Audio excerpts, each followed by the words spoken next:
Assalamu alaikum wa rahmatullahi wa barakatuh, mtazamaji wa Rajai TV. Uhalisia wa kitaa, nipo kitaa na leo niko maeneo ya Tandale, Dar es Salaam. Nimekuja kuzungumza na vijana wa bodaboda, watujuze changamoto zao, mafanikio yao na mengine kibao. Utakuwa nami Ami Shamte mwanzo mpaka mwisho. Brother baby. Fresh. Kama kawaida? Kama kawa. Harakati. Kama kawa unavyo. Naitwa Ami Shamte kutokea Rajai TV. Majina yako? Naitwa Wilson Chigolo. Na Mr. Wilson. Ni kwa muda gani umekuwa ukifanya kazi ya bodaboda? Sasa hivi nina kama miezi 5-6 hivi. Miezi 5? Yeah. Kuna biashara nyingi, kwa nini ukachagua kufanya kazi ya bodaboda? Kuna muda fulani nilikaa, yani baada kuna harakati nilikuwa naifanya, nilivyokuwa nimetulia hivi mtaani, nikawa nakaa na washikaji naona mzunguko ambao unafanyika, unajua. Nikavutiwa, ngahisi hii biashara ni biashara ambayo inaweza kuingizia kipato kama ukizingatia hela unapata. Kuna vijana wengi au watu wengi wanaichukulia bodaboda ni kazi ya kihuni. Bwana hao vishandu hao, sijui hivi wezi. Wewe kwa upande wako unalizungumziaje? Watu wengi wanazungumzia hivyo, lakini nahisi kutokana na kipindi cha nyuma ambapo watu walikuwa wanaibiwa sana na bodaboda, labda mtu akipita anapita na simu, anapita na nini, ndio maana wamechukulia hivyo.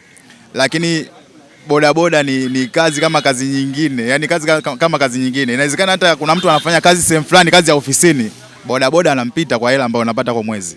Wastani wa chini kabisa 20,000, 30,000 kwa siku ukosi, yani kama umetulia hivi, kwa sababu unakuta muda mwingine, kwa mfano sisi wengine labda unakuta tunaamka saa 11 mpaka mida saa 3 saa 4 unaweza kujikuta umesha save 30,000. Kwa hiyo unakuta labda ile jioni unatafuta tena hela mafuta kuanzia kesho. Kwa hiyo mtu kama unazingatia, ufanye ule usela, yani unaona kabisa hii ni kazi, hela unapata. Bwana 30,000 kwa siku 20,000. Ina maana wewe na yule ambaye yuko benki pale imepishana tu ofisi. Yule yupo kwenye condition na wewe upo katika jua, lakini kipato kinafanana. Kinafanana, ila tu ndo vile unakuta mtu anamdharau bodaboda kwa sababu anamchukulia tu kutokana na zile bukubuku ambazo anapata, labda akimwambia nipeleke sehemu fulani anamwambia 1,000, nipeleke sehemu fulani 2,000. Lakini zile bukubuku 2,000 na sometimes so unapata hizo 1,000 2,000, kuna muda mwingine unapata ruti tu ndefu, unapata ruti 15,000 20,000. Kwa hiyo ni vile tu watu wanaichukulia poa, wanamchukulia bodaboda ana hela gani ule, lakini bodaboda kiukweli mtu ambaye anazingatia hela anapata, na yani anaweza kufanya hata vitu vikubwa, hata mtu ambaye yupo ofisini ambaye hawezi kuvifanya. Bwana big up sana. Fresh bro. Lakini changamoto zikoje kwenye kazi yako kwanza kufanya? Changamoto barabarani tu. Unakuta ujue mtu anaendesha gari anamdharau sana bodaboda, na anachukulia kuwa bodaboda, yani kuwa bodaboda ni mtu ambaye athaminiki barabarani. Hiyo ndo changamoto kubwa. Na ile labda tu kudandiana barabarani, unajua, lakini inatokea mara moja, lakini changamoto kubwa ni kwamba mtu anaendesha gari anamdharau sana bodaboda, yani anamchukulia poa, ndio maana ile mtu anaweza kumpelekea gari bodaboda ni mtu ambaye yani anapelekewa gari anakwepa hivi na hivi, lakini changamoto kubwa hiyo hivyo. Lipi la kumwambia kijana ambaye leo hii hayupo tayari kujishughulisha? Ajishughulishe. Ujue kukaa tu hivi homu unategemea labda 200-300 kutoka kwa washikaji, sio kitu poa. Afu hao washikaji pia sometimes inawezekana wakakusaidia leo, kesho kutwa anachoka. Ujue kumsaidia mtu kila siku ambaye wewe ujui kwa mtu, ujue kwa mfano kwenye maisha ya kawaida, kwenye maisha yetu, unapomsaidia mtu unategemea na wewe siku moja atakusaidia, lakini labda yani mwezi wa kwanza mtu unamsaidia, mwezi wa pili mtu anaanza kujiuliza, huyu mtu mbona mimi namsaidia tu, yeye ajitumi, yeye atakuja kunisaidia lini? Kwa hiyo cha msingi mtu afanye mchongo wote, sio bodaboda tu, atafute hata mchongo mwingine wa kuingiza hela. Yani kama anajichukulia bodaboda poa, anatafute mchongo mwingine wa kuingiza hela. Hivyo. Jamhuri ya Muungano wa Tanzania imewatambua bodaboda na imeamua kuanzisha mfumo wa kusajili vijio vya bodaboda. Una lipi la kuambia hususan kwa Mheshimiwa Rais? Ni wazo zuri, kwa sababu ujue ukisajili unakuwa unatambulika. Ndio maana ile kwa hiyo inakuwa kwenye uuni, ile inakuwa haipo. Ukiwa unatambulika unakuwa tena sio muuni, yani anajulikana kabisa bodaboda fulani ametoka kijiwe fulani. Kwa hiyo ni jambo zuri. Hiyo fresh. Pongezi kwa Mheshimiwa. Pongezi kwa Mheshimiwa Rais Mama Samia Suluhu Hassan. Poa. Kaka, nashukuru sana kwa timu yako. Poa. Mtazamaji, bado niko hapa katika kijiwe hiki cha bodaboda, nazungumza na bodaboda hapa watuambie changamoto zao, lakini pia mafanikio ambayo wako nayo. Brother, habari yako? Safi.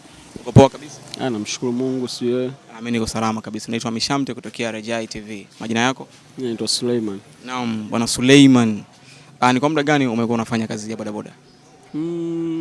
Mimi nafikiri mpaka tarehe 1 na kuwa natimiza kama mwaka mmoja.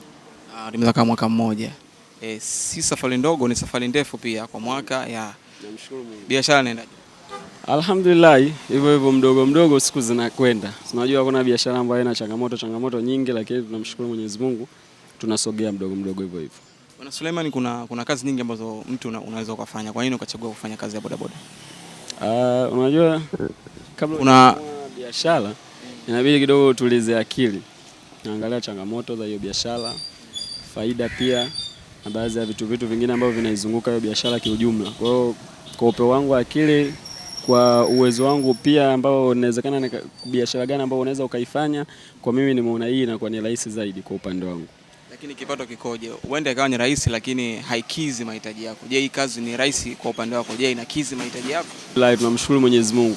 Una uwezo wa kubadilisha chakula, si unajua, unaweza kubadilisha nguo nini, kwa kuna baadhi ya vitu vya msingi vinapatikana.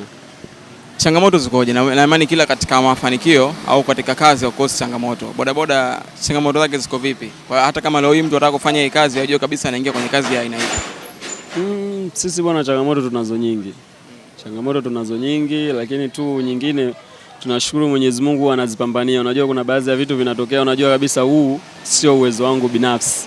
Huyu ni Mungu huyu, sinajua. Lakini changamoto nyingi zinakuwa katika upande barabarani, watu ambao tunawezekana tukawa tunawaface katika barabara, lakini pia changamoto zingine zinakuwa labda wale walinzi wa usalama barabarani. Mfano kama changamoto nyingi upande wa barabarani, unajua watu ambao wanaendesha magari wanadharau sana bodaboda. Kwa sure, yani tukio lolote linaweza likatokea, lakini ikionekana tu ni bodaboda, unajua mtu ile ana udhaifu fulani hivi anautengeneza kichwani, bodaboda, unajua ile. Kwa hiyo tunakutana nao sana. One time mtu anawezekana anataka kutanua hivi, lakini kama upo bodaboda, ajali anaweza akaleta tu hivyo hivyo. Kwa hiyo wewe, kwa sababu wewe ndo mdogo, unajua barabarani kuna usemi wao wanasema mkubwa aheshimiwe. Kwa hiyo mtu akishajijua yeye ni gari, mtu mkubwa, body kubwa, ile akikuletea tu wewe, kwa sababu ndo mdogo inabidi unyuti umwache aende. Hauna budi, hata kama wewe upo ndani ya sheria. Muda mwingine barabarani tukisema tuzifuatilie sana sheria, ndo tunajikuta tunapata ajali. Mshoona changamoto nyingi za namna kama hiyo, lakini pia watu ambao tunakutana nao, watu wa usalama barabarani. Unajua barabarani sasa hivi kuna watu wengi sana nao wanakuwa watu wa usalama barabarani. One time tunakutana na watu ambao hawana kitambulisho na hawana uniform, lakini direct anakuja anakuface bodaboda, anakukamata, na kwa sababu bodaboda moja kwa moja tunaonekana ni watu dhaifu, huna cha kukifanya. Unabaki tu kutii amri, mwisho wa siku unapigwa hela, mtu ambaye sio mwenye mamlaka wala nini. Kwa hiyo changamoto za namna hiyo zipo nyingi sana. Leo hii kuna kijana ambaye yuko tayari kupambana kama jinsi wewe unavyopambana. Una lipi la kumshauri kijana kama huyu? Bwana, niongee 100, niongee jealous hivyo, yani ndo maisha yao. Wewe una lipi la kumwambia kijana kama huyu wa Kitanzania? Yaani hapo cha zaidi cha kukuambia ni kwamba afanye kazi. Yaani achane nayo mambo ya kubaki mtaani, sijui ni game 100, ni game 200, unajua leo nitakupa 200, kesho nitakupa 500, lakini siku zinavyozidi kwenda mimi nitaona kumbe huyu ni hali yake ya mazoea sasa, si ushaone? Hataki sasa kufanya kazi, yeye amezoea, kwa sababu mimi akiniomba 200 nimempatia, akiniomba 500 nimempatia, kesho nitachoka, nitakuwa simpi, si ushaone? Ni ile akafanya kazi, au ni bora yule unayemwomba 200 300 ukamwomba akupe njia za kupata hela, ili utakapoanza kuipata ile hela uipate kwa muendelezo, kuliko unapokuona iomba hela. Yaani leo atakugea, kesho atakugea, lakini mwisho atachoka. Ushaona? Kama mimi, hata mimi hadi naanza kazi ya bodaboda ni blaza yangu fulani ambaye tulikuwa tunakaa pamoja. Asubuhi akiamka amenizingatia hela na kula. Kipindi hicho sina kazi. Imefika mida fulani amenitumia hata 1000 2000 na kula, lakini sasa mwisho wa siku unachoka, unakuwa uwezi naendelee kuomba tu. Yeye mwenyewe ndo akaona sasa huyu inabidi cha kukifanya nimtafutie njia ya kuipata hela, sio nimpe hela. Kwa hiyo ndo akanisogezaga kwenye bodaboda. Namshukuru Mwenyezi Mungu, ndo kama hivyo siku zinaendelea. Lakini nikisema ningekuwa naendelea na 200 ningekuwa mpaka leo sina jambo la kulifanya, ingekuwa sio vizuri. Kwa hiyo cha kuwashauri watafute njia za kupata hela, yani waombe njia ya kupata hela, wasiombe hela. punguze changamoto katika mazingira yetu sisi bodaboda wa barabarani, hasa ni watu wa Bolt au watu ambao wanafanya kazi online. Ushaona, kwa sababu kuna changamoto nyingi sana zinatukuta kwa sababu ya usajili wa migundi. Unajua kuna watu wanajitengenezea sheria zao kwa sababu mgundi wao umeshasajiliwa, basi wanajitengenezea sheria zao wenyewe. Unakuta mtu aruhusu wewe kupakia abiria karibu na kijiwe chao kwa sababu kijiwe chao kimesajiliwa. Wanakuambia uwezo kupakia hapo, ukipakia hapa faini kiasi kadhaa, unakamatwa. Yani for sure kabisa unakamatwa na pikipiki inafungwa, na kuna watu ambao wapo nyuma hao hapo ambao wana uwezo, yani kama labda anawezekana akawa polisi, wanawasupport kwa hilo. Kuona ni lazima kweli utatoa hela. Ni kigezo kikubwa ni kwamba kijiwe chao kimesajiliwa, na mfano mzuri naweza nikakupa Kigamboni pale feri pale si tunapoogopa sana. Yani asilimia kubwa ya Bolt pale akifika kashusha abiria kaondoka. Yani pale ukibaki hata dakika 3 kuna watu wamefika wamechukua pikipiki, umefungwa cheni, unadaiwa hela ya faini. Sehemu kama hizo zipo nyingi sana. Yani kama utakuwa, kwa sababu wewe ni mwandishi wa habari, unachunguza unapita sehemu, utakuta sehemu vibango vingi, ukuta hapa uruhusiwi kupakia, ukipakia faini kiasi kadhaa. Hapa uruhusiwi kupakia faini kiasi kadhaa, lakini haipo hivyo.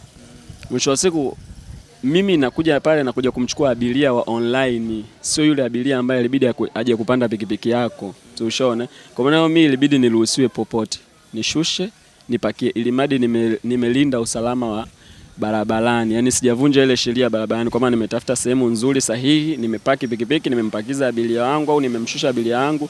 Kwangu ilibidi iwe sahihi, nisibugudhiwe na watu wa migundi. Lakini sasa barabarani imekuwa ipo hivyo. Changamoto imekuwa kubwa sana kwenye vitu kama hivyo. Na kigezo kikubwa kwa sababu kijiwe kimesajiliwa. Asante sana.